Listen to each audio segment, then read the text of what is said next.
So you're back on track here with a win over Bangladesh. Back on track, perhaps. So we had 2 wins in the tournament so far against Scotland and the Bangers, and we were like, Things are we're looking going to win it. Things are looking up. Yep. We are going to skate through this. 3 days later, Old Trafford, Manchester. Happily, you got a game on because we know what Manchester's like at the best of times, let alone even in spring. It wasn't even summer just yet. But you got home easily, but it is one of the weirdest looking scorecards going around. Now, I don't know if you remember it too well. You constricted the West Indies really well. Glenn McGrath, who again opened the bowling, said before the game he'd dismiss Lara and take 5 wickets. Guess what Glenn McGrath did? He got rid of Lara and he took 5 wickets. 5 for 14 off 8.4. Unbelievable. Did you shake your head when Glenn McGrath used to come out before and give predictions like this? I didn't actually know that he gave predictions. I knew he obviously did, but not before that game because he probably said it to someone in the media, and then it was in the paper the next morning. I wasn't one that would wake up in the morning and read the paper. So, But you knew McGrath. McGrath always targeted the number one batsman from the other side, the big dog. and often would win that battle. He a great fast bowler no matter what conditions. Yeah, and back to opening the bowling too. I mean, I think they tried that experiment with Chippen, and probably didn't work. Flem, was always going to stay in the side, so they thought, you know what, let's, bring in Moods to cover that role and put Pidgey up the top and take the new ball. Because he was coming off a Windies tour where he took a stack of wickets, but he was angry. He was, confrontational out in the middle. Did that spill over, and was he like that? Was he on edge around games, or was he flick a switch? No, he'd flick a switch. I think Glenn. He never really. He was always angry on the paddock. He always had the shits about something. Yeah. But that was could just be him. himself. Himself. And it was generally after. We used to love when he bat first before he bowled. Yeah. And he'd get out and he'd be so disappointed. Like it's fait accompli when he walked out. He's going to get bowled or something. But he'd find a way to get out and he'd have the shits and then come out and bowl well. So that was a good thing. Because you remember watching as a fan on the couch, if one went through, got to the boundary, the teapot had come out. Yeah, so that's right. Either double teapot, double hands, or arm up in the air, go, what the hell was that type thing? So could he see reason though when he was, or was he just red mist? I don't know if he saw reason, but I mean, he used to do that. He used to pretend he'd wipe in his face, and that's how when he'd swear, so that the cameras couldn't pick up his expletives. Good teammate though. Very good teammate. Yeah, great guy. And, top bloke. Yeah, you want him on your side, don't you? Yeah, absolutely. Yeah. And and the thing with it is, you get into that 19 World Cup, but you look at all those names. We'd toured together on other tours as well, so it wasn't as if you didn't know anyone. Yeah. It wasn't if you look down there and go, I don't know anyone. You've been on tour. You've been touring since '95 with him, hadn't you? Yeah. 95 Windies. Yeah. 90. No, he didn't go 93, but that's a cracker did. Yeah. But so it wasn't as if you didn't know anyone. You knew how people rolled. You knew what made them tick, and you not win to leave them alone. You're talking about bowling figures as well. I notice here, Brendon Julian, none for 36 off 7. Only bowler to go for more than 2.5 and over. Yeah, unfortunately, but what happened? Just 110 off 46, and you've just didn't bowl well. Oh, okay. Just didn't bowl well. Warney did. Well, yeah, Warney 3 for 11 off 10. So yeah. is this the So Bevo bowled 7 overs. Toga bowled. Oh, sorry. Yeah, Warney bowled. So there's 17 overs. So it's going to turn. Well, it's sort of. Yeah, it's that old funny dirt, isn't it? It's not a grassy pitch. No, it's like almost like a hollow. Like a drop-in wicket almost. Okay. It's a bit no real substance to it, but it didn't turn quick. But Warney's record against the West Indies in all formats was always good. Yeah. When the ball spun, they struggled. And this was for me personally, watching him. This is when he sort of turned around and was like, "Okay, guys, we're going to win this now." Yeah. And I just looking at the stats there. I mean, you look at that there. I mean, Flem bowled 7 overs, 1 for 12. So we're definitely trying to probably set attacking fields, and it was working. Yep. So, with this game, Did we win the toss? We must have won the toss and put them in. The chase. Yeah, I reckon we would have. 4 we for needed 111. We need to work out what we needed to win by. Yeah. So, you've gone. Steve Waugh went the go slow. This incredible scorecard says 4 for 111 in the 41st over. You could have got those runs in 12 overs if you wanted to. Yep. But the tactic was, because Steve Waugh and Michael Bevan were there at the end. Steve Waugh 19 off 73. Michael Bevan 20 off 69. It was so that you could try and manipulate the Windies into the Super Sixes on net run rate if it came to that, instead of New Zealand, so you could carry the points of beating the West Indies through. But the problem was, sports and entertainment, gentlemen, the crowd started booing. They started giving it to you because you were going so slow. I'm glad you explained that to BJ and I because we didn't know that. I didn't know that. We knew we were going slow. But we knew we were going slow. I thought it was so Zimbabwe would get through or something. It was something to do with the fact that New Zealand, you wanted to try and keep New Zealand out because you've been beaten by them already in the group stage. So we played Zimbabwe. Yeah. That's right. Zimbabwe's coming up, but you'd already played New Zealand, lost, which meant if New Zealand got through to the Super Sixes, you'd start 2 points behind them because they'd carry those 2 points. Okay. But the point was that the crowd hated what it was seeing and started booing, but like anything, for a win. Tuggers spent some time in the middle. Now, he only got 19 runs not out off 73 balls and show you some good form going into the quarters and that soon. Yep. At what point, though, it hadn't come yet that, okay, we're back now. We're back on the right road, or beating the Windies, then Super Sixes. I mean, then you got India, so that was always going to be not easy. But I think, as I said, I reckon I remember Super Sixes. If we win by this margin, we would end up playing Zimbabwe because I remember the discussion. Yeah, Zimbabwe, we were going to play, and that was where if we'd won a certain way, there was a chance we were going to play New Zealand. Well, you got through. That was the main thing. So you got through. Your tournament wasn't over. Had you, at this stage, thought about what you were going to do after the tournament? Big time. No, we'd already contacted our travel agent. And Emirates was the sponsor. Emirates was the sponsor. And we decided, BJ, myself and Marto, that we're all being single. We're going to go to south of France and then Venezuela. That's where the most Miss Worlds were. Yeah, we'd worked all that out. Because they... Looking at a map. I know. Hang on. Yeah, I know. They had said on your return ticket... you go, obviously, London, where do you want to go on the way home? You can go anywhere you want. Yeah. We're business, but you can go anywhere. And we'll set it all up. As it turned out, after we did win, we weren't going to go home. We were going straight on our holiday. Yes. And they said, no, you have to come home for a ticker-take parade. Yeah. The three of us flew first class. There's only first-class spots left. We were sending champagne back to the boys. Really? Yes, we were. We'll get to that later on. I reckon that's a story we'll delve into there. Yeah, but at this stage, had you maybe made plans, if you didn't get through to the group stage, to perhaps south of France was going to happen? Oh, yeah. Well, it's always going to happen. Yeah. It's just working out where we're going to go. So who came up with Venezuela? Who chucked that into the equation? Probably Shane. Probably me, yeah. I can't remember that. That wasn't on my mind. I didn't have too much resistance from the boys. No. South of France. South of France. Well, Marto knew some chick, I reckon.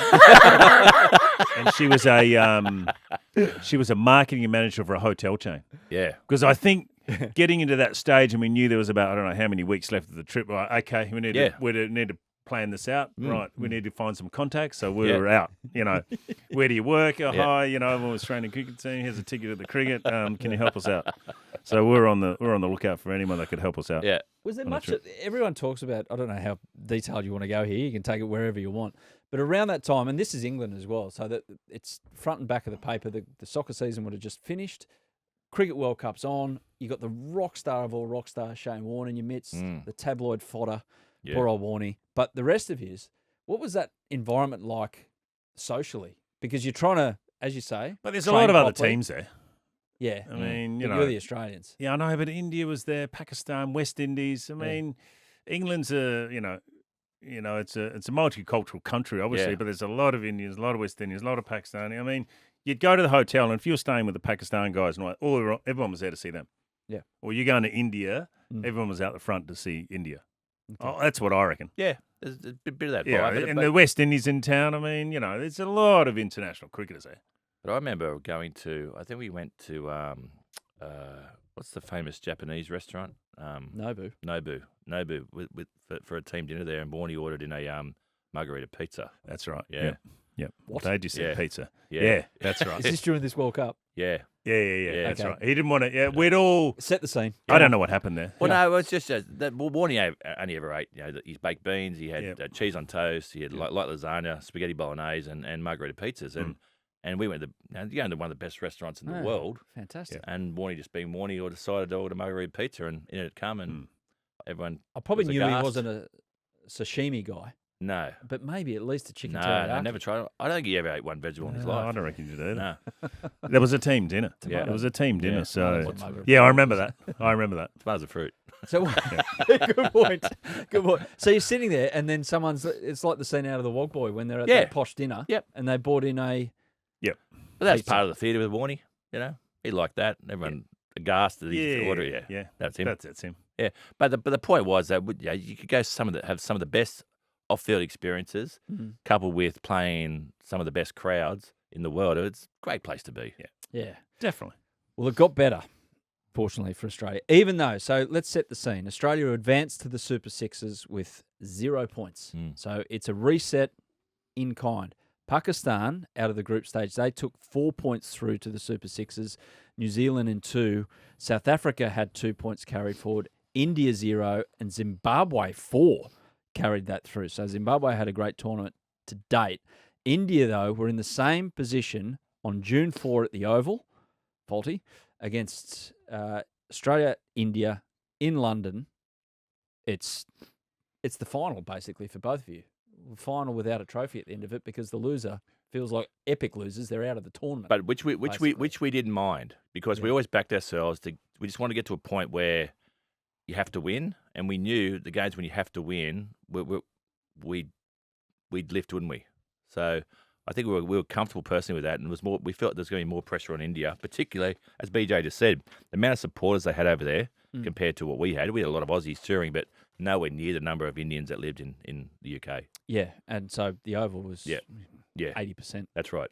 10% neutral and 10% Australian. Well, maybe. yeah, and look, Shane's right. And I think from an Australian point of view, we knew we had not played our best. Yep. And Nowhere near it. Nowhere near it. And that's where I'm pretty sure that would have been, knowing the feel of this team, it would have been, look, mate, we're not even playing that well. Yeah. And we're here. Yeah. So all we've got to do is half click and we'll steamroll them. So at this point, Australia looks really settled with its 11. So Waugh, Gilchrist, Mark Waugh, that is, Gilchrist, Ponting, Lehman, Steve Waugh, Michael Bevan, Tom Moody, Shane Warne, McGrath, Rifle, Fleming. Well, McGrath last off, of course, number 11. Yep. So you guys now, you've had a taste of some World Cup cricket during this tournament, but it's like, okay, Super Sixes, basically someone's going to have to do a hammy here. What's your role in the days in between games, net sessions, behind the scenes, team meetings? Well, you always had to be ready to play first and foremost. I reckon I was close to playing that game. Really? Yeah, I remember Tugger for Pistol. You played for Surrey too, didn't you? Yeah, I reckon Tugger. I reckon that we didn't make the decision the night before, or maybe we did at training. I can't remember, but I reckon I was close. I mean, I was sort of close because I played the last game, and I think because I was expensive in the bowling department, and they probably thought, Pistol was so sort of the way it was out of me and him. But I reckon I was close to playing that game. Yeah. Okay. So I never, roles were roles. I mean, you always felt, even if you were 12th, 13th, 14th, 15th, you felt like you were in the 11 anyway. Yep. A win was a win. And, whatever you had to do, you round the drinks out or do whatever players needed, you did it.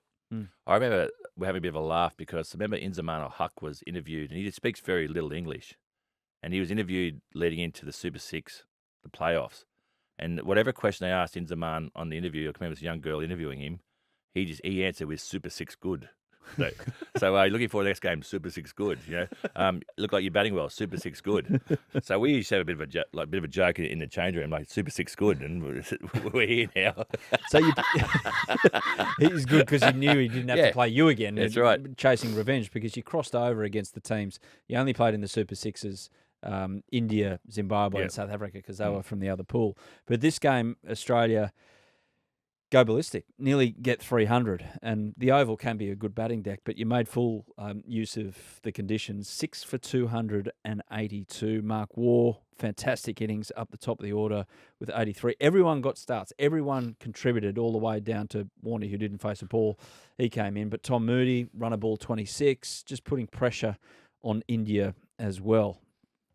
You feel like it's in the bag when you set 282 in a World I Cup think game? so, because if you want to play, whenever you play against India, if the ball bounces, you get the ball to bounce above their knee roll, and the ovals where it does can do that compared to some of the other wickets around the UK. A good chance to nicking him off. So once we had the runs on the board there, we were quietly confident. I noticed we kept Javagal Srinath wicketless, and he was bowling quite well on that trip. He had none for 34, but no wickets, so they never really got a chance to really get into us. Yeah, Australia's total of 282 had never been chased down in England, and then the India innings starts, and it's disaster after disaster for India, namely Sachin Tendulkar. Yep. No surprise to note the bowler that got him. So, again, and when you mentioned before about Glenn McGrath calling out the opposition big dog, he did it in the media. Yeah. Did he actually do it in team meetings and like when he talked to you, or you just knew that he was going to go after? He never really said in the team meetings. He didn't say much at all, did he? If anything, he would have gone, yeah, I'll look after him. Or something like that. I mean, because the word was always, Sachin, don't talk to him, don't engage, just play it down, don't give him the shits or anything like that. But I think we were pretty confident. I mean, if you're playing India in England, you're pretty confident. And Dravid was still known as the wall then. He was great technique and that. I think about a year or two later, his eyes started to go. But you're right, a little bit of bounce. Yeah, at the oval, you knew that they were going to be in a bit of trouble. Yep. It wasn't like hitting through the line in India. There was one good partnership, Jadeja and also Robin Singh combined. But apart from that, no other Indian batter got over the score of 8, which is an incredible performance to defend that total. All out 205. When you look at that side, not going Fleming. paper for paper, man for man, we had a better side. I remember vividly, like McGrath got the accolades, but I remember Fleming bowling really well that match. Yeah, he'd bowled well the last couple of games against the Windies, no luck. Yeah. Swing the ball. Yeah. So what was he like, Flem? Because now he talks about his career and he's happy to have a joke of it and say that he was a tremendous bowler, one of the greatest of Australia's ever produced. No, he always talks about his hat trick and all that. Should have had another one. Everything. But as a teammate, what was he like? Oh, he's a bit of a loner on tour. Yeah. He'd go back to his room, listen to death metal and stuff like that. Wasn't big. He was a Victorian. Wasn't big socially. He's a Victorian. But a great bowler at the death. He bowled a very, very good Yorker, an exceptional slower ball. And then he swung the new ball beautifully. I reckon he was the key. Yeah. When Warney was obviously towards the end of it, big games, but Flem was the consistent key, open the bowling. You had to make sure you got off to a good start. Yeah. On the bowling side of things. Yeah. If you didn't get off to a good start, you're in trouble. And Flem got us off to a good start. I reckon he had, opening spell would always be 6 overs or 7 if he got a couple. But, he was the key for us, I reckon. Death metal. Yeah. Oh, yeah. Really? Oh, yeah. Loves Kiss Hardcore. as well. I know Kiss is not death metal, but Black Sabbath. Who had the worst, apart from Flem then, who had the worst taste of music out of this lot? Junior. Yeah. You had that Rick Astley CD of his. Rick Astley. Astley? Yeah. Steve always had John Williamson on the change room. He was terrible. Oh, did he? Yeah. In the change room after a game. Yeah. Warney would have crap as well. Warney loved ABBA. Yeah. Warney loved ABBA. Warney had the worst. Yeah. Bit of fizz pop. Yeah. Okay. I think that was my job. I can remember had to go and buy the Ghetto Blaster. I'd actually done that for like 3 tours. So I sort of knew where to go. Why do you get pushed into these things? I don't know. I think Tugger probably said, mate, BJ, go and get another. Because I'd done 97 Ashes. Yeah. And I think that was my gig as well on 97. So you actually had to go and buy it out of your own wallet? No. Okay. Team funds. Everyone, funds. Yeah, get it off the manager, boombox. Yep. I'd have to get the CDs. And then I'd have to get the movies for the bus. So I always knew what I had to do. And did that. Integral part of the team, weren't you? Yeah, and was that the tour? I can't remember. Did we have a poem before every game? Someone had to. Yeah, we did. Someone had to before the warm up of the game. Yeah. Someone had to not only tell a joke or do something in the warm up, wasn't it? Or a poem or recite a poem. Yeah. Okay. Who was? I can't remember. Because Tugger wrote it all down it's in his book in the diary, 99 World Cup diary, where someone had to perform or do a speech or say something. Does anyone personal. stick say out something personal? 25 years later, does anyone stick out about being either horribly bad or like, wow, you've missed your call? No, that's one thing. Whether I've put it out of my memory on purpose, I don't know, because it was that bad. You've hit it was in that your awkward? subconscious. I can't remember. Yeah. To never come out again. I might go back and read his book and see what they were. It's a big part of Tugger's sort of captaincy, though. Yeah. He liked those type of things. There was a motto or something where someone had to do something, or we had bowls the night before. We did a team thing. I'm pretty sure it came from, everyone was watching the Muhammad Ali doco at that stage, and Ali wrote the shortest poem ever written. It was Me We. Okay. He recited that. So I think that's where it came from. Yeah. It was something, it was always a theme. It was very much a something a little bit different, a little bit left field, that sort of... For a few of the boys that team, Me We was a long poem. Yeah. It helped build camaraderie. It helped build that type of thing that we sort of needed, I suppose. Well, it's working because you've turned everything We're around. Back, baby. Yeah. A massive win. I think India, that win against India was like, okay, we're backing on now. I don't know if you remember this, though, from that game, before we move on to the next one against Zimbabwe 5 days later in Lords. So you got 5 days in London. This might have been where the Nobu thing came in with the pizza. But just on that game against India, 2 pigeons died in the field that day. Bill Laurie would have been just mortified about what he watched. First from a Paul rifle throw from the deep. Really? And then Jadeja got a thick edge on one. And pigeons are lucky. Very. Pistol didn't have a strong arm, did he? Could knock a skid off a rice pudding. You can't remember those? Would have been a relay throw. That's right. It's an unlucky pigeon. Oh, and how'd the second one die? Off like a thick edge. Right. From Jadeja. Wow. Right, okay. So it flew into the outfield and the pigeon's just minding its own business. And it's probably in a curry house that night. I bet you Bill Laurie, if he's listening, love you, Bill. Yeah. I bet you he knows exactly what happened and how he it would. happened and Yeah. what kind of pigeons they were and everything like that. But anyway. And they never made it home, those pigeons. Oh, it's very sad, very sad. So 5 days later, you take on the tournament surprise packets to this point, Zimbabwe, at Lords. So easy to get up for a match at Lords, or does it wash over you after a while because you played a bit of county cricket and it's just not a cricket ground? No, I don't think so. That's the home of cricket. Yep. Yeah. Anyone who's been lucky enough even to go there and to watch a match, you know how special it is, but to actually be in the change room, walk through the long room, there's something special about it. It really is. What got you about the place? Like what the history? It surprised you and you went, oh, wow. The history and how close that the members are actually to you, with their egg and bacon ties and their jackets, and they're all slightly sunburnt and a little bit pink because the sun's been out. Late in the arvo. It's late in the arvo. It's a beautiful ground to stand out in the middle too. Yeah. And look around. And I think that's a big thing that stands out. I mean, most grounds are beautiful, but you stand out in the middle there and you can hear the crowd too, can't you? You can hear what they're saying. Right on you. You got the pimps down at the back and then you got the slope is quite pronounced. Yep. I think Fug's right. It's all about history there. It is an amazing ground in that respect. I was lucky enough to steal an accreditation one day at Lords and go out into the middle and witnessing. You hear it, and especially when Glenn McGrath was doing his thing in the late 90s and early 2000s, like, oh, yeah, he really used the slope really well. And you're sitting at home, you can't really tell on the TV, and you're like, oh, no, he couldn't. You stand out there. Yeah. It's like you're in one of those those tilted houses. It's remarkable. And it's amazing because the sight screens are terrible, right? And whenever you're watching a game of cricket, everyone, the sight screen, someone's moving up the top there. Can you do that? And then you go to Lords or the Oval. Yeah.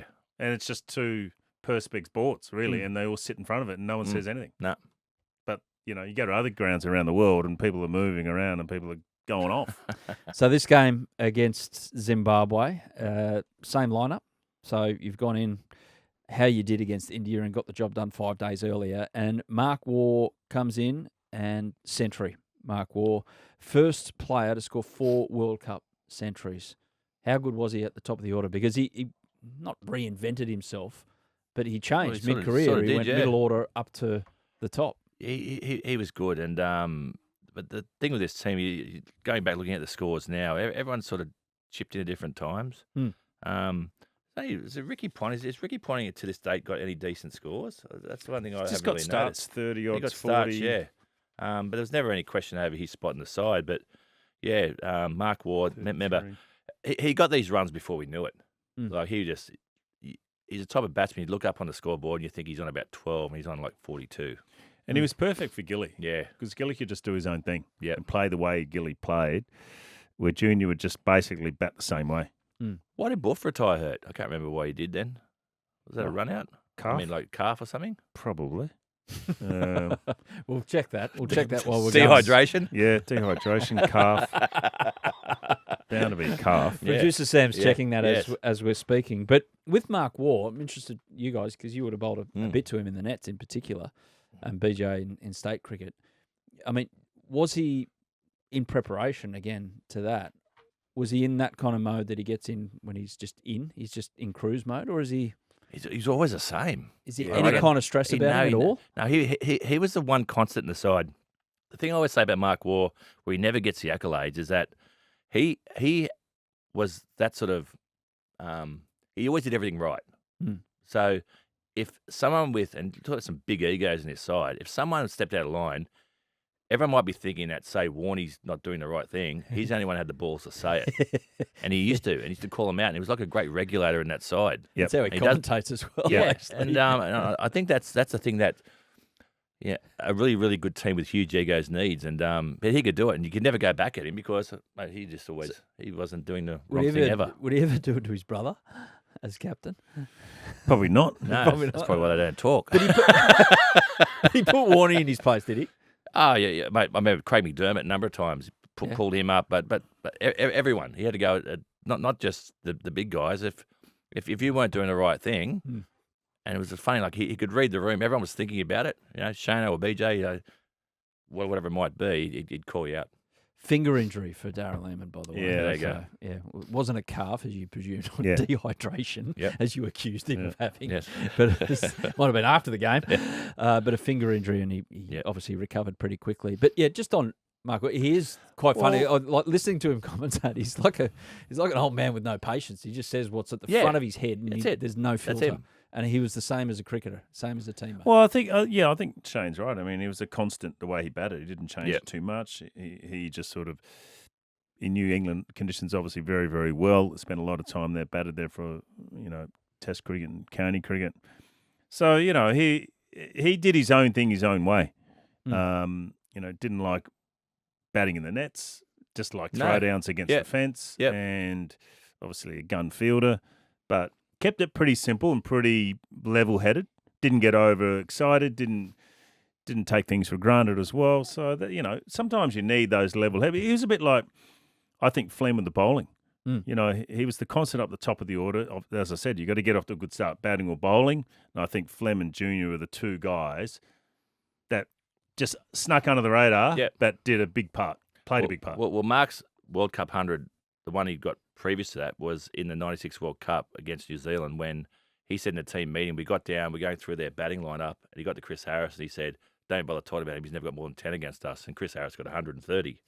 And Mark Waugh went out, had to respond to that, and he got 120 or something as well. So, that's the type of things he says. But at least he backs it up. Yeah, fair enough. Yeah. He had a big partnership in this one, setting this total of 303. Australia's only total over 300 in the tournament and only one of three. Big partnership with his brother Steve, 130 odd for the fifth wicket, I think it was, third wicket. Anyway, it was a partnership and it was good.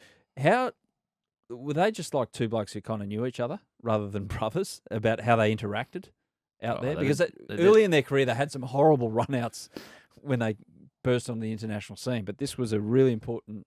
There's something about twins, and they often say that they used to show up at parties when they were younger and but come from different places and dressed exactly the same. Yeah, they knew each other implicitly, right? So never did that with your brothers. Well, no, I wouldn't wear Brett stuff. Brett like the Backstreet Boys.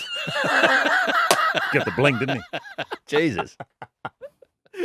Yeah. I was hoping you took us there. You did. Thank you. You're welcome. But yeah, they were like. Well, they batted together a lot. I mean, state cricket, obviously. I remember playing against them when they got 400 in partnership. That's right, at the WA, New South Wales. They got that big 95 partnership in the Windies and Jamaica, the fourth test. They both got hundreds in there. So, I mean. And they were super competitive, right? Yeah. Super competitive, not just against the opposition, but against each other, probably. Yeah. I reckon you're spot on. I reckon they got together and went, I'm not getting out. No. I don't want to get out in front of you. No. Or I don't want you. I don't want to get out. Which I want you to get out first. Yeah. That type of thing. Yep. Great partnership. Now, in response, Zimbabwe didn't throw their hands at everything, and they actually went a bit slow towards the end because, again, this tactics of the Super Sixers is that they wanted to keep their net run rate intact with the idea that it might get them through to the semi-finals, which at the time, Zimbabwe making the semi-finals wasn't as wild as it sounds now because they had a decent side. They had Andy Flower, Murray Goodwin, Alistair Campbell, and they had a guy at the top there, or Grant Flower as well. Had a guy at the top there who played the entirety of this match, i.e. he was out in the middle the whole time. So he was out there, Neil Johnson, opened the bowling as well and was out there in the field. Might have gone off for a bit of a whiz at one stage and carried his bat, 132 not out. That's wild. 100 overs. West Australian batting a 3, Murray Goodwin. Yeah, must have fussed. Can't believe it. Well, I don't think we were disappointed that they were going slow. Yeah. We knew we were going to win the game. Yep. That's what we wanted to do. And if Zimbabwe somehow got into the next stage by net run rate, then so be it. What do you think of this format? Like, they obviously don't have it now, but this format, there's this whole. It feels like there's other things at play rather than the actual match that's going on. Yeah, it definitely was. I don't know if it was the perfect. Yeah, and I think that's what got rid of this format. Yeah. You know, there were too many sort of options of going, bat slow, chase this, do that, worry about the other. You know, I think that's too complicated. Yep. Good night at Lords. Can you celebrate hard at Lords? We didn't have a big night here. Wouldn't have a big night there, Zimbabwe. But we'll get to the final where we did. Well, I think I think now we're in this position. Yeah. We weren't going to stuff it up through, celebrations and all that sort of stuff. We didn't. You know, to be honest, that wasn't that type of team. You look at the players in the team, and a lot of them are level-headed. A lot of them are sort of experienced. They knew there was something special brewing now. You know, you knew that good chance of winning a World Cup. And whilst Warney didn't bowl that, he got 1 for 55, I think, in that match. He didn't bowl that well. He was invested now. He wanted to win this. He was back. Well, he was back, and the team was back, and felt gelled, and you could see him. He hadn't really. He got 3 for 11, but when McGrath got 5 for, he hadn't really won us a match at that stage. And Warney, he wants to be the man. Yeah, thanks for watching the Willow Talk podcast on YouTube. Don't forget to hit the subscribe button so you don't have to miss an episode wherever you are. And while you're at it, check out these videos up here. They're mostly good.